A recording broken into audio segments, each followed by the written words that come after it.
বিসমিল্লাহির রহমানির রহিম। প্রিয় দেশবাসী, আসসালামু আলাইকুম। প্রিয় বিপ্লবী তরুণ সমাজ, আজকের এক ঐতিহাসিক মুহূর্তে আপনাদের উদ্দেশ্যে, দেশবাসীর উদ্দেশ্যে কিছু কথা বলতে চাই।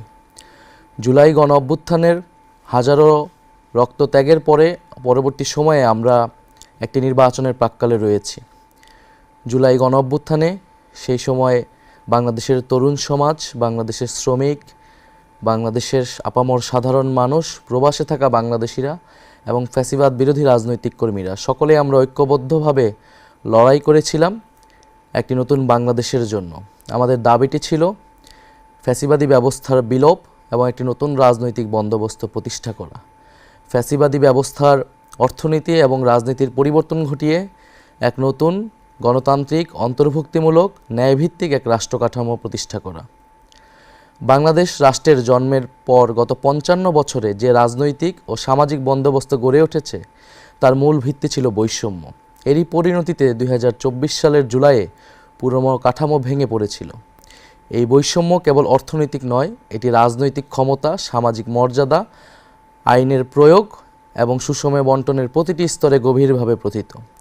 রাষ্ট্র পরিচালনার দায়িত্বে যারা ছিল এবং ক্ষমতাসীনদের সংস্পর্শে পৌঁছাতে পেরেছে তারাই শুধু নিজেদের ভাগ্য বদলে নিয়েছে। বিপরীতে সাধারণ মানুষ, শ্রমজীবী শ্রেণী এবং প্রান্তিক জনগোষ্ঠী সর্বক্ষেত্রে বঞ্চিতই থেকে গিয়েছে। স্বাধীনতার পর রাষ্ট্রের মূল প্রতিশ্রুতি ছিল সাম্য, মানবিক মর্যাদা ও সামাজিক ন্যায় বিচার। কিন্তু বাস্তবে রাজনৈতিক আনুগত্যই হয়ে উঠেছে সামাজিক ও অর্থনৈতিক সাফল্যের প্রধান শর্ত। চাকরি, ব্যবসা, শিক্ষা, নিরাপত্তা এবং বিচার ব্যবস্থাতেও প্রভাবশালীদের জন্য অবৈধ ও বিশেষ সুযোগ তৈরি করা হয়েছে। ক্ষমতার কাছাকাছি থাকা রাজনীতিক, আমলা ও দুর্নীতিগ্রস্ত ব্যবসায়ীদের একটি চক্র রাষ্ট্রীয় সম্পদ, ব্যাংক ব্যবস্থা এবং উন্নয়ন প্রকল্পকে ব্যবহার করে নিজেদের সম্পদ বাড়িয়েছে, আর সাধারণ মানুষের জীবনের মৌলিক প্রয়োজন পূরণের সংগ্রামী ব্যস্ত থেকেছে। বাংলাদেশের উন্নয়ন পরিকল্পনা গড়ে উঠেছে রাজধানী ঢাকাকে কেন্দ্র করে। পরিকল্পিতভাবে এই মহানগর ও তার আশেপাশে বসবাসকারী ২ কোটি মানুষের চাহিদা পূরণের লক্ষ্যে বড় বড় সব অবকাঠামো, অর্থনৈতিক সুযোগ সুবিধা, শিক্ষা ও চিকিৎসা ব্যবস্থা গড়ে তোলা হয়েছে।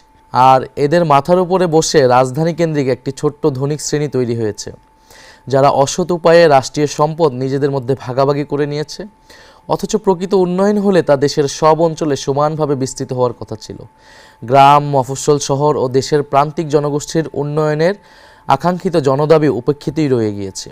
এই বৈষম্যমূলক ব্যবস্থার বিরুদ্ধেই জুলাই বিপ্লব ছিল একটি গণবিদ্রোহ, যার লক্ষ্য ছিল পুরনো বন্দোবস্ত ভেঙে ন্যায়ভিত্তিক রাষ্ট্র কাঠামো প্রতিষ্ঠা করা। কিন্তু পুরনো ব্যবস্থার সুবিধাভোগীরা আবারও পূর্বেকার দুর্নীতিগ্রস্ত, বেইনসাফের বৈষম্যমূলক কাঠামো ফিরিয়ে আনতে পূর্ণ রাজনৈতিক শক্তি নিয়ে নির্বাচনের মাঠে নেমে পড়েছে। ফ্যাসিস্ট যুগে সংগঠিত গুম, খুন, নির্যাতন, মিথ্যা মামলা ও হামলার বিচার হবে। দীর্ঘ ১৫ বছর ফ্যাসিবাদী শাসনে খুনি হাসিনা গুম, হত্যা, বিনা বিচারে কারাবন্দী, হামলা, নির্যাতন, মিথ্যা মামলা করার ক্ষেত্রে পুরো রাষ্ট্রযন্ত্রকে ব্যবহার করেছে। এতে আওয়ামী লীগ ও তার ছাত্রলীগ সহ সকল অঙ্গ সংগঠন, police, RAB, BJP, DGFI, NSI এমন সকল সরকারি বাহিনী ও সংস্থাকে সক্রিয়ভাবে কাজে লাগিয়েছে। তার এই অপকর্মে ব্যবহৃত হয়েছে জনপ্রশাসন, বিচার বিভাগ, সশস্ত্র বাহিনী সহ রাষ্ট্রের সকল প্রতিষ্ঠান। ২৪-এর গণ অভ্যুত্থান ও জুলাই বিপ্লব সম্পন্ন হওয়ার পরে এর সবগুলোই ভেঙে পড়েছে। এতে নেতৃত্ব প্রদানকারী হোমরা চোমরাদের কিছু লোক পালিয়েছে, কিছু বিচারের আওতায় এসেছে, অনেককে আনার চেষ্টা করা হচ্ছে। বহু সামরিক, বেসামরিক আমলা ও বিচারক এখনও কর্মে নিয়োজিত রয়েছে। জুডিশিয়ারি, সিভিল সার্ভিস ও পুলিশ বিভাগের শীর্ষ নেতৃত্ব ভেঙে পড়লেও ডিফেন্স সার্ভিস এখনও অটুট রয়েছে। তবে হাজার হাজার খুনি, লুটেরা, অপরাধীদের সেনানিবাসে আশ্রয় নেওয়া, সেখান থেকে নিরাপদে দেশান্তরিত হওয়া, কর্মস্থল থেকে কিছু জেনারেলের পালিয়ে যাওয়া, অবসরপ্রাপ্তদের বহির্রাষ্ট্রে আশ্রয় নেওয়া ইত্যাদি আমাদের জন্য ছিল অনাকাঙ্ক্ষিত। আমরা স্পষ্ট ঘোষণা দিচ্ছি, বিভিন্ন বাহিনীর ভেতরে গুম, খুন, নির্যাতন, দুর্নীতি ও লুটপাটের সঙ্গে জড়িত লুকিয়ে থাকা সকল অপরাধীকে শনাক্ত করা হবে। তদন্ত ও বিচার প্রক্রিয়া সম্পন্ন করে প্রকৃত দায়ীদের বিচারের আওতায় এনে শাস্তি বিধান করা হবে। খুনি হাসিনাকে উৎখাত করার পর এই সকল অপরাধীকে গ্রেফতার ও আইনশৃঙ্খলা পরিস্থিতি নিয়ন্ত্রণের জন্য ম্যাজিস্ট্রেসি ক্ষমতা দিয়ে সারা দেশে সশস্ত্র বাহিনীকে নামানো হয়েছে। অপারেশন ডেভিল হান্ট শুরু হলেও অপরাধীদের শনাক্ত করা, অস্ত্র উদ্ধার, গ্রেফতারের মতো কোনো উল্লেখযোগ্য কাজ হয়নি। গুম বিষয়ক কমিশন ১,৮৫০টির বেশি অভিযোগ নিয়ে কাজ করেছে, কিন্তু দুঃখজনকভাবে নিরাপত্তা বাহিনীর ভেতরে লুকিয়ে থাকা ফ্যাসিবাদের দোসররা তথ্য ও আলামত নষ্ট করে তদন্ত ও বিচার প্রক্রিয়াকে বাধাগ্রস্ত করার চেষ্টা করছে। অন্তর্বর্তী সরকারের সঙ্গে বিভিন্ন ক্ষেত্রে এরা অসহযোগিতা করেই চলছে। আমাদের লড়াই হবে সেই নিপীড়নের ব্যবস্থা ও বিচারহীনতার সংস্কৃতি সমূলে উৎপাটন করা এবং আওয়ামী ফ্যাসিবাদের সকল প্রবণতা সমাজ থেকে মুছে ফেলা। ব্যাংক ও উন্নয়ন প্রকল্প লোপাটের অর্থ উদ্ধার ও বিচার আমাদের অন্যতম কর্তব্য। বিগত ফ্যাসিবাদী শাসনামলে বাংলাদেশ থেকে $234 বিলিয়ন বা প্রায় 30 লাখ কোটি টাকা লুটপাট করে বিদেশে পাচার করা হয়েছে। ডক্টর দেবপ্রিয় ভট্টাচার্যের নেতৃত্বে প্রণীত শ্বেতপত্র অনুযায়ী হাসিনা ও তার মদতপুষ্ট আওয়ামী ব্যবসায়ী ও আমলারা এই অর্থ বিদেশে সরিয়ে নিয়েছে, যা দেশের অর্থনীতির জন্য এক ভয়াবহ বিপর্যয় বয়ে এনেছে। অন্তর্বর্তীকালীন সরকার এই লুটপাটকৃত এই বিশাল অঙ্কের অর্থ উদ্ধারের চেষ্টা চালানোর কথা বললেও তাদের অবহেলা ও অজ্ঞতার কারণে এখন পর্যন্ত কোনো সাফল্য অর্জিত হয়নি। এর সঙ্গে যুক্ত ফ্যাসিবাদী যুগের সুবিধাভোগী কিছু শীর্ষ আমলা ও বিশেষজ্ঞরা অন্তর্ঘাতমূলক কাজ করায় এই বিপুল পরিমাণ রাষ্ট্রীয় সম্পদ পুনরুদ্ধার বিঘ্নিত হয়েছে। দেশবাসী যদি আমাদের সরকার গঠনের দায়িত্ব দেয়, তবে ফ্যাসিস্ট হাসিনা আমলে লুটপাট ও পাচার হওয়া অর্থ দেশে ফিরিয়ে আনার জন্য সব ধরনের আইনি পদক্ষেপ আমরা গ্রহণ করব। লুটপাট ও অর্থ পাচারের সঙ্গে যুক্ত ব্যক্তি বা গোষ্ঠীকে দায়মুক্তি দেওয়া হবে না। খুনি হাসিনার দোসর ব্যবসায়ী গোষ্ঠী, তাদের সুবিধাভোগী আমলা ও আত্মীয় স্বজনদের আইন ও বিচারের আওতায় আনা হবে। বিদেশে পাচারকৃত এদের যে অর্থ ইতিমধ্যে শনাক্ত হয়েছে তা বাংলাদেশের কর বিভাগের কাছে সংশ্লিষ্ট ব্যক্তিদের দেওয়ার হিসাব অন্তর্ভুক্ত করে জরিমানা সহ ট্যাক্স বসিয়ে দেশে থাকা তাদের সমুদয় সম্পদ বাজেয়াপ্ত করা হবে। একই সঙ্গে চিহ্নিত লুটপাটকারীদের জাতীয় শত্রু ঘোষণা করে এদের সম্পদও বাজেয়াপ্ত করে একটি পাবলিক ট্রাস্টের মালিকানায় নিয়ে নেওয়া হবে। আন্তর্জাতিক মানসম্পন্ন পেশাজীবীদের নিয়োগ দিয়ে দক্ষ ও স্বচ্ছ ম্যানেজমেন্ট কাঠামোর মাধ্যমে নবগঠিত এই সংস্থাটি পরিচালনা করা হবে। আমাদের লক্ষ্য খুবই স্পষ্ট: ঘুষ, দুর্নীতি ও রাষ্ট্রীয় সম্পদ লুটপাটের সংস্কৃতির অবসান ঘটিয়ে অর্থনৈতিক বৈষম্য বিলোপের মাধ্যমে ন্যায় বিচার প্রতিষ্ঠা করা এবং রাষ্ট্রের সম্পদ জনগণের কাছে ফিরিয়ে দেওয়া। পররাষ্ট্রনীতি নতজানু কূটনীতি থেকে স্বাধীন ও ভারসাম্যপূর্ণ বৈশ্বিক অবস্থান। আমরা আমাদের পররাষ্ট্রনীতি নিয়েও আমাদের পরিকল্পনা রয়েছে। আমরা নতজানু কূটনীতি থেকে স্বাধীন ও ভারসাম্যপূর্ণ বৈশ্বিক অবস্থানে যেতে চাই। খুনি হাসিনার আমলে বাংলাদেশ একটি নতজানু পররাষ্ট্রনীতির মধ্যে আবদ্ধ ছিল।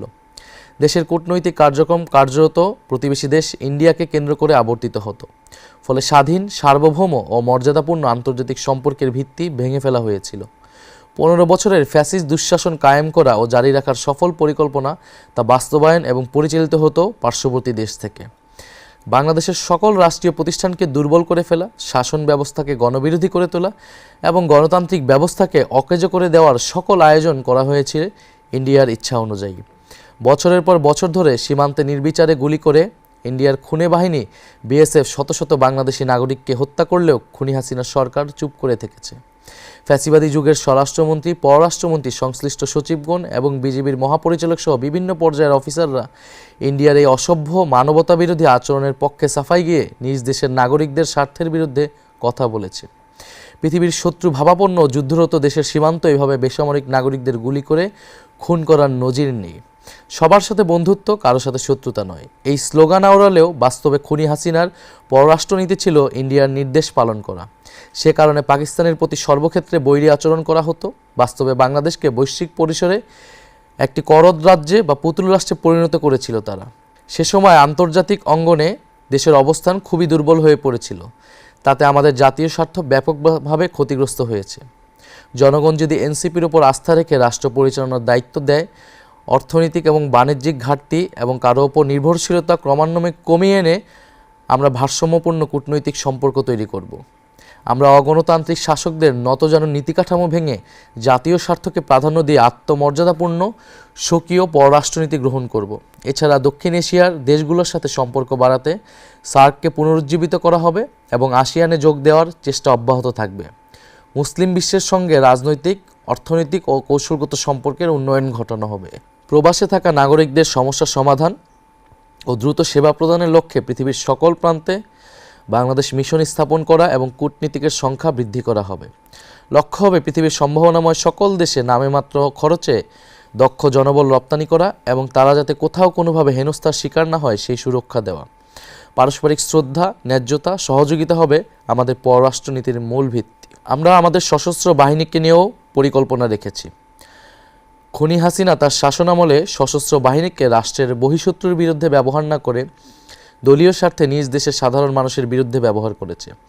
এর ফলে আমাদের সশস্ত্র বাহিনী কার্যত দুর্বল ও অকার্যকর হয়ে পড়ে।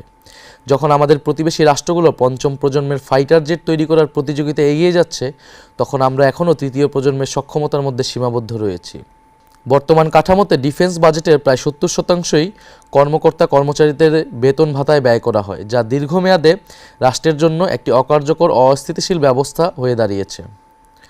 প্রতিরক্ষা খাতকে কার্যকর ও ভবিষ্যৎমুখী করতে হলে এই কাঠামোগত সীমাবদ্ধতা দূর করা জরুরি। আমরা যদি সরকার গঠন করতে পারি, প্রতিরক্ষা ব্যবস্থাকে সম্পূর্ণভাবে পুনর্গঠন করব। আমাদের লক্ষ্য হবে বাহিনীর সংখ্যা বাড়ানো নয়, বরং গুণগত মান বৃদ্ধি করা। পুরো প্রতিরক্ষা ব্যবস্থাকে ধীরে ধীরে একটি আধুনিক প্রযুক্তি নির্ভর হাইটেক বাহিনীতে রূপান্তর করা হবে। একই সঙ্গে দেশের 18 ঊর্ধ্ব সক্ষম তরুণ তরুণীদের জন্য বাধ্যতামূলক মিলিটারি ট্রেনিং চালু করা হবে। এতে দেশব্যাপী জনভিত্তি সম্পন্ন এক গণপ্রতিরক্ষা ব্যবস্থা গড়ে উঠবে। ফলে আধিপত্যবাদী শক্তির বিরুদ্ধে রাষ্ট্রীয় প্রতিরোধ সক্ষমতা বৃদ্ধি পাবে এবং দীর্ঘমেয়াদে রাষ্ট্রের বিনিয়োগকৃত অর্থের অপচয় কমবে। একটি কল্যাণমুখী রাষ্ট্রের দায়িত্ব হলো প্রতিটি নাগরিকের জন্য ন্যায্য মূল্যে ভোগ্যপণ্য নিশ্চিত করা। লাগামহীন দ্রব্যমূল্যে মানুষ যখন হিমশিম খাচ্ছে, তখন সরকারের ভূমিকা হবে সক্রিয়ভাবে বাজারে শৃঙ্খলা ফিরিয়ে আনা। দক্ষিণ এশিয়ার দেশগুলোর মধ্যে বাংলাদেশের নিত্যপণ্যের মূল্য সবসময় সর্বাধিক। এর কারণ এদেশে ব্যবসায়ী, রাজনীতিক ও আমলাদের একটি দুর্নীতিগ্রস্ত চক্র বাজার নিয়ন্ত্রণ করার মাধ্যমে প্রচুর অর্থ নিজেদের পকেটস্থ করে। আমরা সরকার পরিচালনার দায়িত্ব পেলে দ্রব্যমূল্য স্থিতিশীল রাখতে বিশেষ গুরুত্ব দিয়ে কাজ করব। কৃত্রিম সংকট সৃষ্টিকারী ব্যবসায়ী, রাজনীতিক ও আমলাদের সিন্ডিকেট ভাঙা হবে। এমন দুষ্টচক্রের বিরুদ্ধে আইন করে তাদের দ্রুত বিচারের আওতায় আনা হবে। কৃত্রিমভাবে বাজার নিয়ন্ত্রণ, কারসাজি ও অবৈধ মজুতদারি প্রমাণিত হলে অপরাধীরা কঠোর শাস্তির মুখোমুখি হবে। কৃষকরা যাতে তাদের শস্য ও কৃষিপণ্য কাউকে কোনো চাঁদা বা তোলা না দিয়ে বিক্রি করতে পারে এবং পাইকারি ব্যবসায়ীকেও যেন কোথাও কোনো 1 টাকাও না দিতে হয়, সরকার তা নিশ্চিত করবে। কঠোরভাবে এই পদক্ষেপগুলো নিশ্চিত করা গেলে বাজারে কৃষিপণ্যের ন্যায্য মূল্য নিশ্চিত করা সম্ভব। চাঁদাবাজ ও মধ্যস্বত্বভোগীদের কারণে অযৌক্তিকভাবে সারা দেশে সাধারণ মানুষকে পণ্যের অতিরিক্ত মূল্য দিতে হয়। সরকার ন্যায্য মূল্যের বাজার ব্যবস্থা এবং OMS কর্মসূচি বিস্তৃত করবে, যাতে নিম্ন ও মধ্যবিত্ত মানুষ সহজে সুলভে পণ্য কিনতে পারে। প্রতিবেশী বৃহৎ দেশটির উপর নির্ভরশীলতা কমিয়ে একাধিক বিকল্প উৎস থেকে আমদানি বাড়ানো হবে, যাতে আমাদেরকে কেউ পণ্যবন্দী করে বিপদে ফেলতে না পারে। বাজারে প্রতিযোগিতা বাড়াতে নতুন ব্যবসায়ী উদ্যোক্তা চিহ্নিত করে তাদের সহজলভ্য ঋণ ও সরকারি সমর্থন দেওয়া হবে। কাঁচা পণ্য সংরক্ষণের জন্য কোল্ড স্টোরেজ, সরবরাহ ব্যবস্থাপনার আধুনিকায়নের জন্য ডিজিটাল বাজার ব্যবস্থা এবং দ্রুত পরিবহন ও এর ব্যয় ন্যায়সঙ্গত করতে কার্যকর ব্যবস্থা নেওয়া হবে। মৌসুমি পণ্যের জন্য সরকারিভাবে আগাম পরিকল্পনা করে মাল কিনে তা মজুত করা হবে। আমাদের লক্ষ্য স্পষ্ট, একটি ন্যায্য, স্বচ্ছ ও জনবান্ধব বাজার ব্যবস্থা প্রতিষ্ঠা করা। বিগত স্বৈরাচারী সরকারের আমলে বাংলাদেশের পুলিশ বাহিনী কার্যত একটি দলীয় বাহিনীতে পরিণত হয়েছিল। তাদের অত্যাচার ও জুলুমের কারণে মানুষ আওয়ামী লীগ, ছাত্রলীগ ও যুবলীগের মতো পুলিশকেও পুলিশ লীগ নামে ডাকতে শুরু করেছিল। দেশে এমন পরিবার খুঁজে পাওয়া কঠিন যারা তখনকার পুলিশি নির্যাতনের শিকার হয়নি। জুলাই গণ অভ্যুত্থানেও পুলিশ ব্যাপক নৃশংসতা করেছে। আমরা সরকার গঠন করলে জুলাই বিপ্লবের সময় এবং এর পূর্বাপর 15 বছর ধরে যে সকল পুলিশ কর্মকর্তা ও সদস্য হত্যা, নির্যাতন, জুলুম, মিথ্যা মামলা, দস্যুবৃত্তি করে অর্থ লোপাট ও ঘুষ দুর্নীতির সঙ্গে সম্পৃক্ত ছিল, তাদের প্রত্যেককেই বিচারের আওতায় আনা হবে। এমন সকল বিচার সম্পন্ন করার পাশাপাশি বাংলাদেশ পুলিশকে খোলনালচে বদলে পুনর্গঠন করা হবে। দেশ ও জনগণের সেবা হবে পুলিশের একমাত্র মন্ত্র। আইন শৃঙ্খলায় রক্ষায় দলীয় সংকীর্ণ মনোভাবের সংস্কৃতিকে কবর দিয়ে বাহিনীকে জননিরাপত্তার বিশ্বস্ত সহযোগী হিসেবে গড়ে তোলা হবে।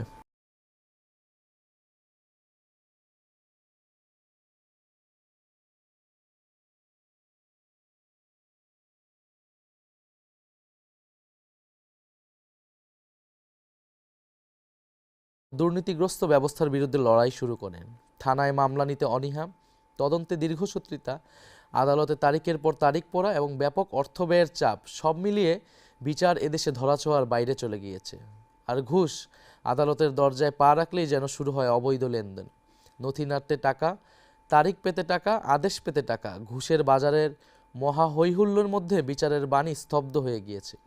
ট্রান্সপারেন্সি ইন্টারন্যাশনালের তথ্য বলছে, বিচার নিতে গিয়ে 60% বেশি মানুষ ঘুষ দিতে বাধ্য হয়। সরকারের লিগ্যাল এইড আইন অনুযায়ী গরিব ও মজলুম মানুষের বিনামূল্যে আইনি সহায়তা পাওয়ার কথা থাকলেও এর কোনো সুবিধা নিচে পড়ে থাকা মানুষ পায় না। বাস্তবে বিচারক, উকিল, মোক্তার ও দালাল চক্রের এক জালে সাধারণ মানুষ আটকে যায়, দিশাহীন চক্রে ঘুরপাক খায়। বেশিরভাগ ক্ষেত্রে বিচার চাওয়া বিচার প্রার্থীদের জন্য শাস্তি ও ভোগান্তি হিসেবে হাজির হয়। বছরের পর বছর আদালতের বারান্দায় ঘুরতে ঘুরতে অর্থবিত্ত, সময়, শারীরিক সামর্থ্য এবং জীবনের স্বপ্নও হারিয়ে যায়। ধীরে চলা বিচার অন্যায় ও অবিচারকে বলশালী করে তোলে। আজ বিচার ব্যবস্থা রাজনৈতিক প্রভাব, অর্থশক্তির সুবিধাবাদী চক্রের মাধ্যমে কলুষিত। জেলা আদালত থেকে সর্বোচ্চ সুপ্রিম কোর্ট পর্যন্ত একই অন্ধকারের ছায়া আমরা দেখেছি। ফ্যাসিবাদী শাসনামলে এটা আরও বিস্তৃত ও অধপতিত হয়েছে। ক্ষমতাসীনদের মামলা দ্রুত নিষ্পত্তি হয়, তাদের ইচ্ছামতো রায়ও জোটে। বিরোধী দলে যারা থাকেন তাদের মামলা বছরের পর বছর ঝুলতে থাকে। ভয়ঙ্কর এই অশুভ চর্চার কারণে বাংলাদেশের বিচার ব্যবস্থা আজ ভেঙে পড়েছে। এরা তাদের সকল গৌরব, মর্যাদা ও বিশ্বাসযোগ্যতা হারিয়ে ফেলেছে। নিম্ন আদালত থেকে সুপ্রিম কোর্ট পর্যন্ত সকল স্তরে ন্যায়পরায়ণ, দক্ষ ও শিক্ষিত বিচারক নিয়োগ করে পুরো বিচার ব্যবস্থাকে ঢেলে সাজাতে হবে। বিচারকের সংখ্যা বহুগুণে বাড়াতে হবে। পুরোপুরি ডিজিটাল ব্যবস্থাপনার আওতায় আনতে হবে। ঘুষ, দুর্নীতি নির্ভর রায় বেচা কেনার চলমান আয়োজন ভেঙে ফেলবো আমরা। রাষ্ট্রে ও সমাজে ন্যায় বিচার প্রতিষ্ঠিত হলেই এদেশ এগিয়ে যাবে। এটাই এনসিপির অঙ্গীকার। বাংলাদেশের শাসন ব্যবস্থাকে নতুন করে গড়ে তুলতে হবে। বর্তমান প্রশাসনিক কাঠামো এখনও ব্রিটিশ ঔপনিবেশ সৃষ্ট পুরনো মডেলের উপরে দাঁড়িয়ে আছে, যেখানে ক্ষমতা ভয়াবহভাবে কেন্দ্রীভূত। এদেশের প্রচলিত শাসন সংস্কৃতিতে রাজনীতিক আমলা, অসাধু ব্যবসায়ী গোষ্ঠী এই কেন্দ্রীভূত ব্যবস্থাকে ধরে রেখেছে। ফলে ঢাকার অনুমোদন ছাড়া স্থানীয় পর্যায়ে কোনো সিদ্ধান্তই বাস্তবায়ন হয় না, যা উন্নয়নের গতি বাধাগ্রস্ত করে এবং জনগণের প্রয়োজন উপেক্ষিত থাকে। খাদ্য, কৃষি, বস্ত্র, গৃহায়ন, ভূমি ব্যবস্থাপনা, শিক্ষা ও প্রশিক্ষণ, স্বাস্থ্যসেবা, সমাজ কল্যাণ, পরিবেশ ও দুর্যোগ ব্যবস্থাপনা, নারী শিশু উন্নয়ন এবং স্থানীয় অবকাঠামোগত সেবার মতো অধিকাংশ দায়িত্ব উপজেলা পর্যায়ে হস্তান্তর করা হলে সিদ্ধান্ত গ্রহণে ধীরগতি কমবে। স্থানীয় জনগণের চাহিদা অনুযায়ী কর্মসূচি নেওয়া ও তা বাস্তবায়ন হবে এবং জনগণ সেবা পাবে। কেন্দ্রীয় সরকার মূলত প্রতিরক্ষা, পররাষ্ট্রনীতি এবং জাতীয় অবকাঠামোর মতো বড় বিষয়গুলো পরিচালনা করবে। অন্যদিকে উপজেলা ও পৌর প্রশাসন জনগণের দৈনন্দিন সেবা নিশ্চিত করবে। এমনটি উন্নত দেশগুলোর প্রশাসনিক কাঠামোতে চালু আছে। জনপ্রতিনিধি ব্যবস্থাকে কার্যকর করতে উপজেলা ও ইউনিয়ন পর্যায়ে নির্বাচিত নেতাদের প্রকৃত ক্ষমতা দেওয়া হবে এবং কঠোর জবাবদিহিতার আওতায় আনা হবে। প্রতিটি স্তরে অবাধ ও সুষ্ঠু নির্বাচন নিশ্চিত করা হবে। যে কোনো পর্যায়ের স্থানীয় সরকারের চেয়ারম্যান পদে প্রার্থী হতে হবে ন্যূনতম স্নাতক পাস যোগ্যতা সম্পন্ন। আমরা এমন একটি রাষ্ট্র ব্যবস্থা গড়ে তুলতে চাই যেখানে ধর্মীয় ও জাতিগত পরিচয় বিভাজনের কারণ না হয়ে এর ভিত্তি হবে পারস্পরিক সম্মান, সহাবস্থান এবং স্বাধীনতা। আমাদের লক্ষ্য একটি আধুনিক, ভারসাম্যপূর্ণ এবং অন্তর্ভুক্তিমূলক সমাজ, যেখানে নাগরিকের সম অধিকার তার ধর্মীয় ও সাংস্কৃতিক বিশ্বাস ও পরিচয়ের ঊর্ধ্বে স্থান পাবে। সকল ধর্ম ও জাতিগত গোষ্ঠীর সমান নিরাপত্তা। সংখ্যালঘু হলেও কোনো নাগরিক যেন বৈষম্য বা সহিংসতার শিকার না হয় তা নিশ্চিত করা হবে। আইন প্রয়োগের ক্ষেত্রে রাষ্ট্র নিরপেক্ষ থাকবে। ধর্মীয় বা জাতিগত পরিচয়ের কারণে কোনো বিভেদ বা বৈষম্য মেনে নেওয়া হবে না। আমাদের স্বপ্ন এমন একটি বাংলাদেশ গড়ে তোলা যেখানে মানুষ তার ধর্ম, বর্ণ বা জাতিগত পরিচয়ে নয়, বরং মানুষ হিসেবেই এবং নাগরিক হিসেবেই মূল্যায়িত হবে।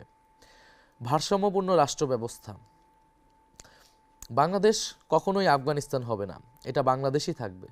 অনুকরণীয় হতে পারে মালয়েশিয়া বা তুরস্কের মতো ধর্মানুরাগী উদারনৈতিক সমাজ। ধর্ম থাকবে ব্যক্তিগত বিশ্বাস ও সামাজিক সাংস্কৃতিক চর্চার জায়গায়, আর রাষ্ট্র পরিচালিত হবে আইন, ন্যায় বিচার ও ইনসাফের ভিত্তিতে। ধর্মের মূল্যবোধ এবং নৈতিকতা রাষ্ট্র পরিচালনার ক্ষেত্রে সহায়ক হতে পারে। পোশাকের স্বাধীনতা নিশ্চিত করা। প্রত্যেক নাগরিক নিজের বিশ্বাস, সংস্কৃতি ও ব্যক্তিগত পছন্দ অনুযায়ী পোশাক নির্বাচন করার পূর্ণ স্বাধীনতা ভোগ করবেন। একজন ধর্মবিশ্বাসী নারী যেমন হিজাব বা বোরকা পরতে পারবেন, তেমনি অন্য সকলে যেভাবে আধুনিক পোশাক পরেন তা পরিধানের পূর্ণ স্বাধীনতা থাকবে। নাগরিকের ব্যক্তিগত পছন্দই অগ্রগণ্য হবে। রাষ্ট্র কোনো বিশেষ জীবনধারা আরোপ করবে না, ব্যক্তি স্বাধীনতার সুরক্ষা নিশ্চিত করবে। ভয় ছড়ানোর অপরাজনীতি মোকাবেলা। দেশটা চরমপন্থায় চলে যাচ্ছে বলে একটি মহল আজ আবার নতুন করে আতঙ্ক ছড়াচ্ছে। রাষ্ট্রীয় ক্ষমতার বাইরে ছিটকে পড়া কায়েমি স্বার্থবাদী মহল অচল হয়ে যাওয়া সেই সকল কথা নতুন মোড়কে উপস্থাপন করছে। আমরা বিশ্বাস করি বাংলাদেশের সমাজ সহনশীল এবং বহুত্ববাদী। ঘৃণাবিরোধী নীতি ও সামাজিক সম্প্রীতি, ধর্মীয় বিদ্বেষ, জাতিগত ঘৃণা বা উস্কানিমূলক প্রচারণার বিরুদ্ধে কার্যকর আইনি ও সামাজিক উদ্যোগ নেওয়া হবে। শিক্ষা, সাংস্কৃতিক কর্মকাণ্ড, গণমাধ্যমে পারস্পরিক শ্রদ্ধা, সম্মান ও সহনশীলতার মূল্যবোধ প্রচার করা হবে। নারীর অধিকার শতভাগ নিশ্চিত করাই হবে অন্যতম প্রধান অঙ্গীকার। আমরা বিশ্বাস করি কর্মক্ষেত্রে, শিক্ষাঙ্গন, যানবাহন, জনসমাগমস্থল, এমনকি ঘরের ভেতরেও নারীর নিরাপত্তা নিশ্চিত করতে হবে। সরকারি চাকরি, রাজনীতি, জাতীয় সংসদ, স্থানীয় সরকার সহ সকল পর্যায়ে নারীদের যৌক্তিক অংশগ্রহণের সুযোগ অবারিত করা হবে। গৃহস্থলে সহিংসতা, যৌন হয়রানি সহ সকল ধরনের নারী নির্যাতনের ক্ষেত্রে জিরো টলারেন্স নীতি গ্রহণ করা হবে। অতীতের অনুসরণযোগ্য দৃষ্টান্ত রয়েছে। সরকারের অ্যাসিড নিক্ষেপের মতো ভয়ঙ্কর ঘটনা কঠোর আইনের মাধ্যমে নিয়ন্ত্রণ আনতে সক্ষম হয়েছে। অতীতের অনুসরণযোগ্য দৃষ্টান্ত রয়েছে। সরকার অ্যাসিড নিক্ষেপের মতো ভয়ঙ্কর ঘটনা কঠোর আইনের মাধ্যমে নিয়ন্ত্রণে আনতে সক্ষম হয়েছে। তেমনি নারী সুরক্ষার ক্ষেত্রেও প্রান্ত থেকে কেন্দ্র পর্যন্ত প্রচলিত আইনগুলোর কঠোর প্রয়োগ করা গেলে এমন অপরাধ কমে যাবে। নারী নির্যাতনের বিরুদ্ধে জনপ্রতিরোধের সংস্কৃতি গড়ে তোলা প্রয়োজন। নারীদের প্রতি হওয়া সাইবার বুলিংয়ের বিরুদ্ধে আমরা কঠোর পদক্ষেপ গ্রহণ করব। নারীদের উচ্চশিক্ষার জন্য আমরা আরও উদ্যোগ গ্রহণ করব এবং নারীরা যাতে রাজনীতিতে আরও সুযোগ পায় সে ধরনের ব্যবস্থা গ্রহণ করা হবে, যেটা অলরেডি জুলাই সনদে আমাদের প্রস্তাবনায় ছিল। অন্য রাজনৈতিক দলগুলোর সহযোগিতা না থাকার কারণে আমরা সেটা এবার বাস্তবায়ন করতে পারিনি। স্বাস্থ্য ও চিকিৎসা, ভবন আছে, ডাক্তার আছে, সেবা নেই। খাতা কলমে উন্নয়নের গল্প যতই শোনা যাক, বাস্তবতা সম্পূর্ণ ভিন্ন। কাগজে কলমে দেশে ডাক্তার, নার্সের অভাব নেই, হাসপাতাল, ক্লিনিকেরও কমতি নেই। বড় বড় ভবন আছে, ঝকঝকে আধুনিক যন্ত্রপাতিও আছে, কিন্তু সাধারণ মানুষ কি সেই সেবা পাচ্ছে? না, তা অধরাই থাকছে। কারণ স্বাস্থ্যখাত প্রাতিষ্ঠানিক লুটপাটের সংস্কৃতির কাছে জিম্মি হয়ে গেছে, যা চিকিৎসা সেবার মতো মহান পেশাকেও ভয়ঙ্কর এক পণ্যে পরিণত করেছে। সরকারি হাসপাতালের গেট থেকে কাউন্টার, সর্বত্র ফাঁদের জাল। সরকারি হাসপাতালের গেট পেরোলেই রোগীকে ঘিরে ধরে দালাল চক্র। যে দেশে বিনামূল্যে চিকিৎসার কথা বলা হয়, সেখানে ট্রলি ঠেলতে কিংবা ওয়ার্ডে একটি সিট পেতেও গরিব মানুষকে টাকা গুনতে হয়। হাসপাতালে কেন্দ্র থেকে কোটি টাকার ওষুধ যায়, অথচ কাউন্টারে গিয়ে রোগী শুনে সাপ্লাই নেই। সেই ওষুধই পেছনের দরজা দিয়ে বাইরে বিক্রি হয়ে যায়। একজন রোগী যখন বাঁচার আশায় হাসপাতালে আসেন, তখন চিকিৎসার বদলে শুরু হয় টেস্ট বাণিজ্য। কোটি টাকার এমআরআই বা সিটি স্ক্যান মেশিন মাসের পর মাস প্যাকেটবন্দি হয়ে পড়ে থাকে, কিংবা নষ্ট হওয়ার অজুহাত দেখানো হয়। একটাই উদ্দেশ্য, কমিশন ভিত্তিক প্রাইভেট ক্লিনিকে রোগী পাঠানো। অকারণে ধরিয়ে দেওয়া হয় অপ্রয়োজনীয় টেস্টের লম্বা তালিকা। দিন শেষে মধ্যবিত্ত ও দরিদ্র মানুষ সর্বশান্ত হয়, কিন্তু কাঙ্ক্ষিত সেবাটুকু পায় না। এই মুহূর্তে আমাদের নতুন হাসপাতালের সংখ্যা বাড়ানোর থেকেও হাসপাতাল ব্যবস্থাপনা ঠিক করা এবং দুর্নীতি দূর করাটা প্রধান কর্তব্য। কারণ অপচয় করার মতো অর্থ রাষ্ট্রের নেই। সমস্যা ইট পাথরের দালানে নয়, সমস্যা ব্যবস্থাপনায়, জবাবদিহিতার অভাবে। হাজার হাজার কোটি টাকা ব্যয় করে নতুন ভবন নির্মাণের চেয়ে বিদ্যমান সম্পদের দুর্নীতিমুক্ত ব্যবহার নিশ্চিত করাই সময়ের প্রধান দাবি। অচলায়তন ভাঙার কঠোর সিদ্ধান্ত, এই অচল ব্যবস্থা ভাঙতে আমরা কঠোর সিদ্ধান্ত নিতে চাই। সরকারি চাকরিতে নিয়োজিত কোনো ডাক্তার, নার্স বা স্বাস্থ্যকর্মী বাইরের প্রাইভেট প্র্যাকটিস করতে পারবেন না। জনগণকে নিশ্চিত করতে চাই দেশের সেরা স্পেশালিস্ট চিকিৎসকেরা দিনের কাজ শেষে সরকারি হাসপাতালেই বসে সরকার নির্ধারিত ভিজিট নিয়ে রোগী দেখার ব্যবস্থা করবে। সরকারি সম্পদ লুটপাটের এই সংস্কৃতি আমরা ভেঙে ফেলতে চাই। আমরা এমন একটা স্বাস্থ্য ব্যবস্থা গড়ে তুলতে চাই যেখানে চিকিৎসা শব্দের অর্থ হবে সেবা নিশ্চিত করা।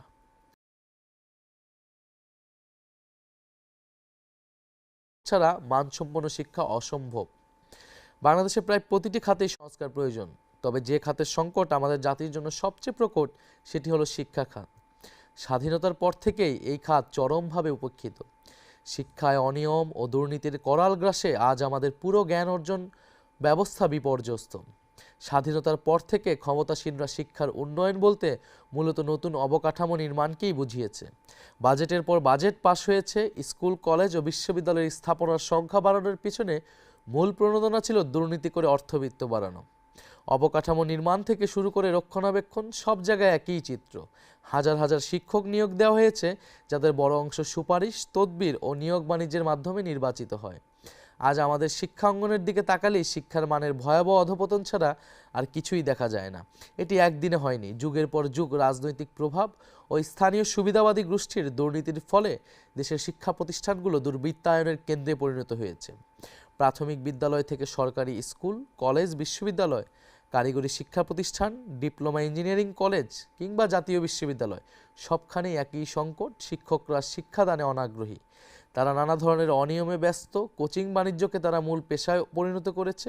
সকল স্তরের শিক্ষকরা দলীয় রাজনৈতিক স্বার্থ ও পক্ষে বিভক্ত হয়ে এমন অপকর্মে সময় নষ্ট করেন। গবেষণা ও শিক্ষার মান উন্নয়ন এখন আর তাদের লক্ষ্য নয়, বরং ক্ষমতাসীনদের আস্থাভাজন হওয়ার প্রতিযোগিতাই তাদের অগ্রাধিকার। এই পরিস্থিতিতে আমাদের লক্ষ্য আরও বেশি সংখ্যায় ভবন ও অবকাঠামো গড়ে তোলা নয়, বরং একটি কার্যকর এবং জবাবদিহিমূলক শিক্ষা ব্যবস্থা প্রতিষ্ঠা করা। শিক্ষকদের দক্ষ, যোগ্য এবং দায়িত্ব সম্পর্কে সচেতন হতে হবে।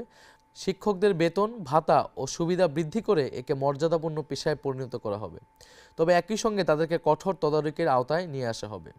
দায়িত্বশীল ও যোগ্য শিক্ষকদের পুরস্কৃত করা হবে, আর দায়িত্বে অবহেলাকারীদের তাৎক্ষণিক চাকরিচ্যুতির ব্যবস্থা প্রবর্তন করা হবে। আমাদের নতুন বন্দোবস্তে এমন এক শিক্ষা সংস্কার হবে যেখানে উন্নয়ন মানে নতুন ভবন ও অবকাঠামো বাড়ানো নয়, বরং বিদ্যমান শিক্ষা প্রতিষ্ঠানগুলোকে সত্যিকার অর্থে মানসম্মত শিক্ষা প্রদানের কেন্দ্র হিসেবে গড়ে তোলা। শিক্ষা ব্যবস্থার গুরুত্বপূর্ণ একটি অংশ হচ্ছে মাদ্রাসা ব্যবস্থা। আমরা কওমি এবং আলিয়া উভয় প্রকার মাদ্রাসা ব্যবস্থার আধুনিকায়ন এবং সেটাকে আরও সামনের দিকে যাতে এগিয়ে যেতে পারে সেই ধরনের ব্যবস্থা আমরা গ্রহণ করব। কৃষি উন্নয়ন, কৃষকের ন্যায্য অধিকার নিশ্চিত করে খাদ্য নিরাপত্তার নতুন ভিত্তি, সার, বীজ সহ বিভিন্ন কৃষি উপকরণ বিতরণ ব্যবস্থা সরকার নিয়ন্ত্রণ করে। কিন্তু স্থানীয় পর্যায়ের লুটেরা গোষ্ঠীর কারণে এসব উপকরণ অনেক সময় প্রকৃত ও প্রান্তিক কৃষকের কাছে পৌঁছায় না। আমরা নিশ্চিত করব যাতে কোনো সিন্ডিকেট বা লুটেরা গোষ্ঠী সার ও বীজ বাজারজাতকরণের কর্তৃত্ব নিজেদের হাতে নিয়ে কৃষকদের কাছ থেকে অধিক মূল্য আদায় করতে না পারে। বাংলাদেশি কৃষকদের জন্য কৃষি ঋণের ব্যবস্থা রয়েছে। এক্ষেত্রে বিশেষায়িত বাংলাদেশ কৃষি ব্যাংক ও রাজশাহী কৃষি উন্নয়ন ব্যাংকের মতো দুইটি সরকারি প্রতিষ্ঠানও রয়েছে। কিন্তু অত্যন্ত দুঃখজনক বাস্তবতা হলো অনেক ক্ষেত্রেই প্রকৃত কৃষক কৃষানীদের কাছে এই ঋণ পৌঁছায় না। কৃষি ঋণ নিতে গেলে জমির দলিল, আইডি কার্ড ও নানা কাগজপত্রের নামে কৃষকদের হয়রানির শিকার হতে হয়। ঋণের অর্থ পেতে কর্মকর্তাদের ঘুষ দিতে বাধ্য করা হয়। এই জটিলতা ও অনিয়মের কারণে প্রকৃত কৃষক সমাজ কৃষি ঋণ থেকে বঞ্চিত হয়ে পড়ে। এনসিপি সরকার গঠনের সুযোগ পেলে অথবা সরকারের অংশীদার হলে ঋণ প্রক্রিয়ায় কাগজপত্রের নামে সব ধরনের হয়রানি ও অনিয়ম বন্ধ করা হবে। কৃষি ঋণ সহজলভ্য করা হবে ইনশাল্লাহ। এদেশের কৃষকরাই সবচেয়ে বেশি অবহেলিত। তারা নিজেদের উৎপাদিত ফসলের ন্যায্য মূল্য পাচ্ছেন না। বাজারে যখন 1 কেজি সবজির দাম আকাশ ছোঁয়া, তখন মাঠ পর্যায়ে কৃষক সেই একই পণ্য বিক্রি করছেন পানির দরে। সারের দাম বৃদ্ধি, কৃষকের মজুরি এবং হাড় ভাঙা পরিশ্রমের পরে লাভের বদলে তাদের ঘাড়ে ঋণের বোঝা চাপে। অনেক ক্ষেত্রে হতাশায় আক্রান্ত কৃষক কখনো কখনো নিজের ফসল নষ্ট করে ফেলতে বাধ্য হন। এটি শুধু ফসলের অপচয় নয়, এটি আমাদের জাতীয় অর্থনীতির জন্য লজ্জাজনক বাস্তবতায় পরিণত হয়েছে।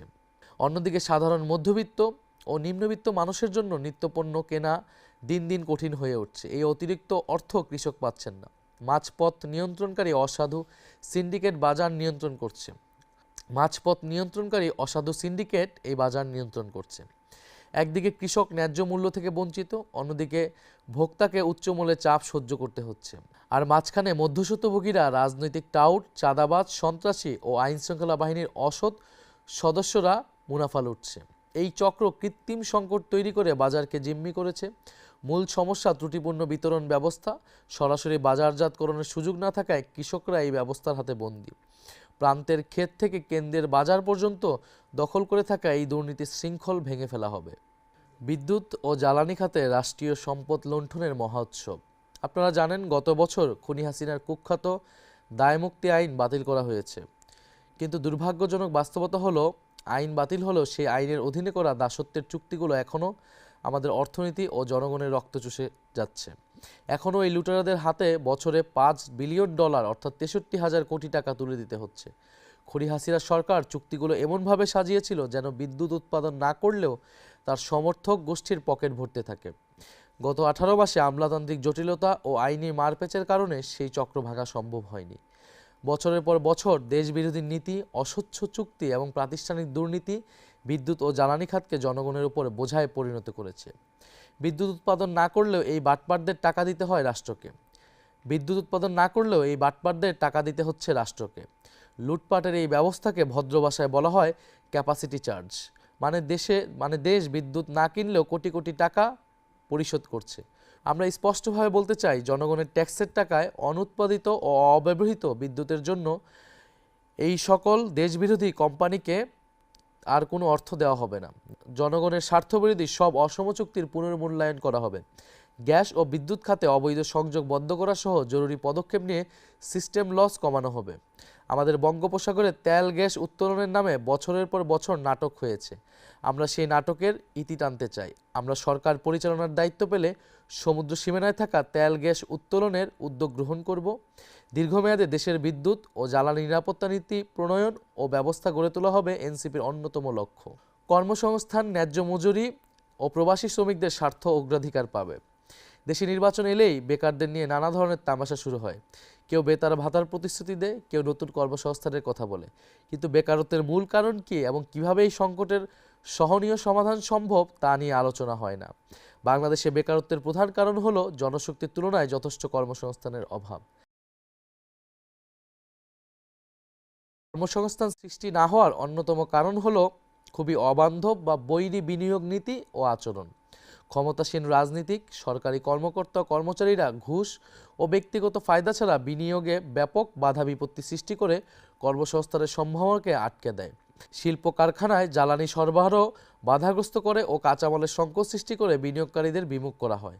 ফলে নতুন শিল্প কলকারখানা গড়ে ওঠে না। এতে অর্থনৈতিক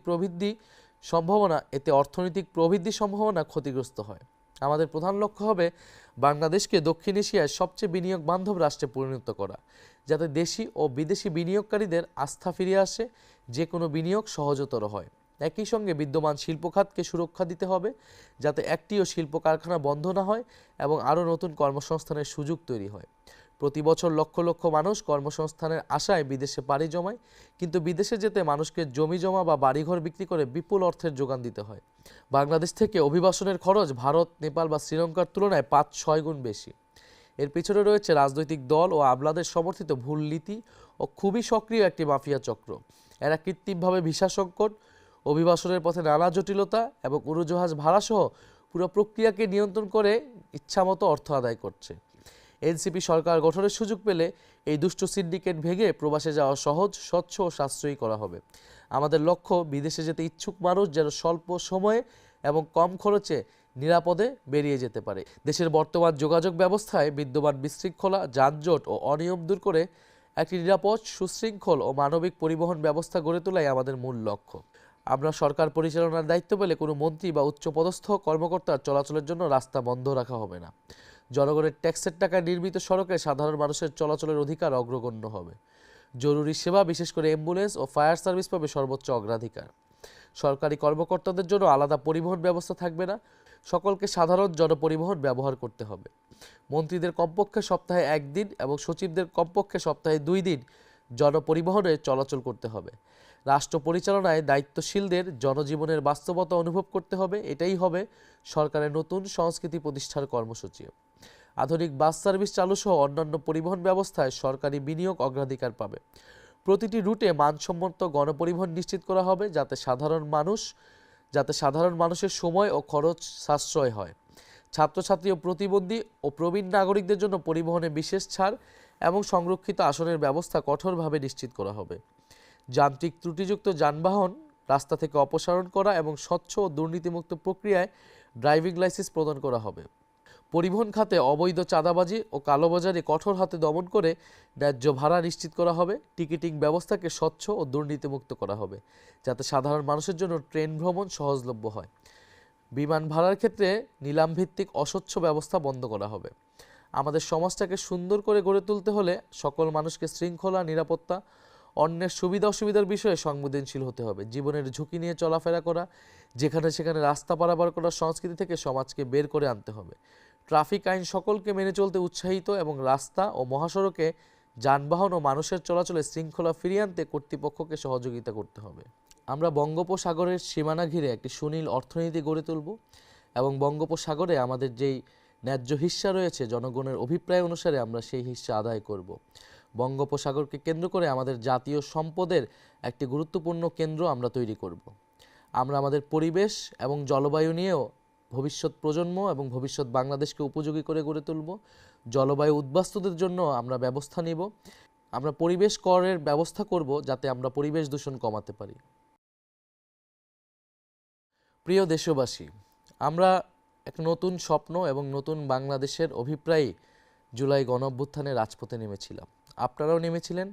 আমাদের সম্মিলিত প্রচেষ্টার ফলে আমরা আজকে কথা বলতে পারছি। আমরা এতক্ষণ ধরে যা বললাম সেটি আমাদের ভবিষ্যৎ বাংলাদেশের স্বপ্ন। যদি আপনারা সুযোগ দেন আমরা সেই স্বপ্ন বাস্তবায়নে ইনশাল্লাহ সক্ষম হব। আপনারা গত ১.৫ বছরে দেখেছেন যে কারা সংস্কারের বিরোধিতা করেছে, কারা নতুন বন্দোবস্ত প্রতিষ্ঠার বিরোধিতা করেছে, যা কারা পুরনো অর্থনৈতিক এবং রাজনৈতিক ব্যবস্থাকে আঁকড়ে ধরে রাখতে চেয়েছে। প্রিয় দেশবাসী, আমরা চাই পরিবর্তনের রাজনীতি, সংস্কারের রাজনীতি। বাংলাদেশকে দুর্নীতিমুক্ত, বৈষম্যমুক্ত এবং আধিপত্যবাদ মুক্ত একটি ন্যায়ভিত্তিক রাষ্ট্র হিসেবে প্রতিষ্ঠা করাই আমাদের উদ্দেশ্য। সেই উদ্দেশ্যে আমরা ১১টি দল এবার ঐক্যবদ্ধভাবে নির্বাচনে অংশগ্রহণ করছি। আমাদের জাতীয় নাগরিক পার্টি এনসিপির শাপলাকলি মার্কায় ৩০ জন প্রার্থী সারা দেশের বিভিন্ন জায়গা থেকে নির্বাচনে অংশগ্রহণ করছে। আমি আপনাদের প্রতি আহ্বান জানাচ্ছি, অনুরোধ করছি, আপনারা তরুণ প্রজন্মকে সুযোগ দেন, পরিবর্তনের রাজনীতিকে সুযোগ দেন। আগামী ১২ই ফেব্রুয়ারি আপনাদের কাছে সুযোগ এসেছে, আপনারা বেছে নেবেন পরিবর্তনের রাজনীতি নাকি পুরনো রাজনীতি। আমরা বিশ্বাস করি বাংলাদেশের মানুষ আপনারা পরিবর্তন চান, সংস্কার চান। গত ১.৫ বছরে আমরা অনেক কিছুই অর্জন করতে পারিনি। সেই হতাশা, সেই ক্ষোভ আমাদের আছে। আমাদের অনভিজ্ঞতা, আমাদের সীমাবদ্ধতা আমরা সব কিছুই স্বীকার করে নিচ্ছি। সব কিছু স্বীকার করে নিয়েই আমরা আপনাদের কাছে আরেকটিবার সুযোগ চাচ্ছি। এবারে নির্বাচনে আপনারা জাতীয় নাগরিক পার্টি এনসিপি এবং ১১ দলীয় জোটকে সমর্থন করুন। ১১ দলীয় জোট আগামী নির্বাচনে জয়লাভ করলে আমরা যেই পরিবর্তনের বাংলাদেশ, যে ইনসাফের বাংলাদেশের কথা আমরা বললাম, সেই বাংলাদেশ আমরা প্রতিষ্ঠা করতে পারব। আমাদের ভাই শরীফ ওসমান হাদি এরকম একটি বাংলাদেশের স্বপ্ন দেখেছিলেন, তাকে করুণভাবে শাহাদাত বরণ করতে হয়েছে। আমরা নিশ্চয়ই সেই শরীফ ওসমান হাদি হত্যার বিচার নিশ্চিত করব, জুলাইয়ের খুনিদের আমরা বিচার নিশ্চিত করব এবং অবশ্যই আগামী নির্বাচনের সাথে গণভোট অনুষ্ঠিত হতে যাচ্ছে, আপনারা জানেন। সেই গণভোটে আপনারা অবশ্যই হ্যাঁ এর পক্ষে ভোট প্রদান করবেন। হ্যাঁ এর পক্ষে ভোট প্রদানের মাধ্যমে বাংলাদেশের সংস্কারের ধারাকে আপনারা অব্যাহত রাখবেন। আগামী ১২ই ফেব্রুয়ারি এদেশের তরুণ সমাজকে আবারও দায়িত্ব নিতে হবে, কারণ আমরা মনে করি যদি ১২ই ফেব্রুয়ারি ব্যর্থ হয়, ১২ই ফেব্রুয়ারি যদি সুষ্ঠু নির্বাচন না হয়, তাহলে ৫ই আগস্টের বিপ্লব ব্যর্থ হবে। ফলে ৫ই আগস্টকে সফল করতে হলে, ৫ই আগস্টের অর্জনকে এবং আকাঙ্ক্ষাকে এগিয়ে নিয়ে যেতে হলে আমাদেরকে ১২ই ফেব্রুয়ারি একটি সুষ্ঠু নির্বাচনের আয়োজনে সক্ষম হতে হবে। সুষ্ঠু নির্বাচনের কোনো বিকল্প নেই। ফলে বাংলাদেশের তরুণ সমাজ, বাংলাদেশের নারীরা, বাংলাদেশের আপামর সাধারণ মানুষ, আপনাদের সকলের কাছে আমি আহ্বান জানাচ্ছি ১২ই ফেব্রুয়ারি আপনারা সকাল সকাল ভোট কেন্দ্রে আসবেন। আপনাদের ভোটাধিকার রক্ষার জন্য, গণতন্ত্র পুনঃপ্রতিষ্ঠার জন্য, ইনসাফ প্রতিষ্ঠার জন্য আমরা ভোট কেন্দ্রে থাকব। আমরা আপনাদেরকে কথা দিচ্ছি, আপনাদের ভোটাধিকার কেউই হরণ করতে পারবে না। ইনশাল্লাহ আগামী ১২ই ফেব্রুয়ারি পরে আমরা একটি নতুন বাংলাদেশ পাব। জুলাই গণঅভ্যুত্থানের ধারাবাহিকতায় এই নির্বাচন, এটা যাতে আমরা ভুলে না যাই। জুলাই গণঅভ্যুত্থানের আমাদের হাজারো ভাই বোনদের আত্মত্যাগ, শহীদ পরিবারদের আকুতি, আমাদের আহত যোদ্ধাদের যে বেদনা, এই সব কিছুকে মাথায় রেখে আমরা যাতে ১২ই ফেব্রুয়ারি নির্বাচনে সবাই মিলে অংশগ্রহণ করি। আপনারা আমাদেরকে ভোট দিবেন, আমরা আপনাদের জন্য কাজ করব। ইনশাল্লাহ সবাই মিলে আমরা নতুন বাংলাদেশ গড়ার কাজে এগিয়ে যাব। আসসালামু আলাইকুম।